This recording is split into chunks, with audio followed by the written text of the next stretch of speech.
Meanwhile, the Rising Star Independent School District in Eastland County is dealing with a gun incident of its own.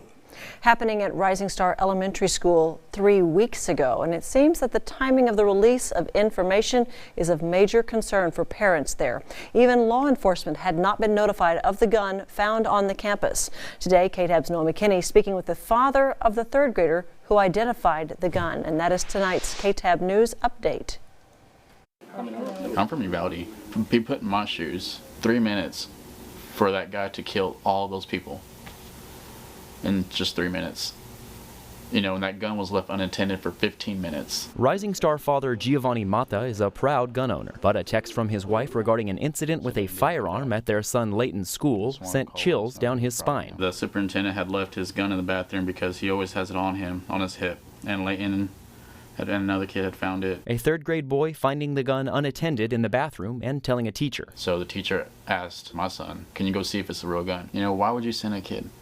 You know, why not just send someone else? One of the first signs to parents that proper procedure might not have been followed. This is one of those examples that guns in school, regardless of who takes care of them, are considered a considerable danger. The man that left that gun, Superintendent Robbie Studeville, saying Thursday that children should be taught to do as Layton did. To be on the lookout for any kind of unusual or placement of weapon or any other kind of thing that's out of place, and report it to the authorities immediately. Procedure, it would seem, he and his district did not follow. This happened back in January. It's not a recent event. It's just now getting out and I guess into the limelight. I heard of it last night. Rising Star Chief of Police Don Brawley in the same situation as the rest of the public, not aware of the incident until at least 3 weeks after it happened, leaving many parents with questions. We don't ever think that y'all have any kind of malicious intent against our kids.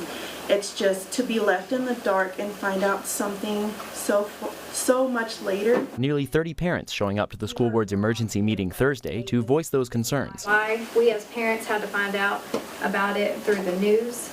It only makes the school seem like they have something to hide. We are taking it very seriously. It is under investigation.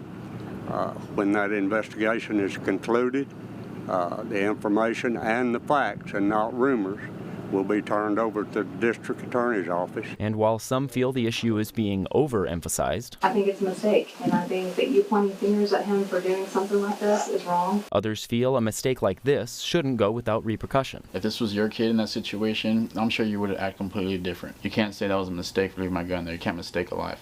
For BigCountryHomepage.com, I'm Noah McKinney. Thank you, Noah. According to the Rising Star Emergency Response Plan posted on its website, firearms are considered an emergency, to which proper procedure dictates a mass notification of parents, media sources, and law enforcement. To see those documents in their entirety, visit the KTAB website, BigCountryHomepage.com.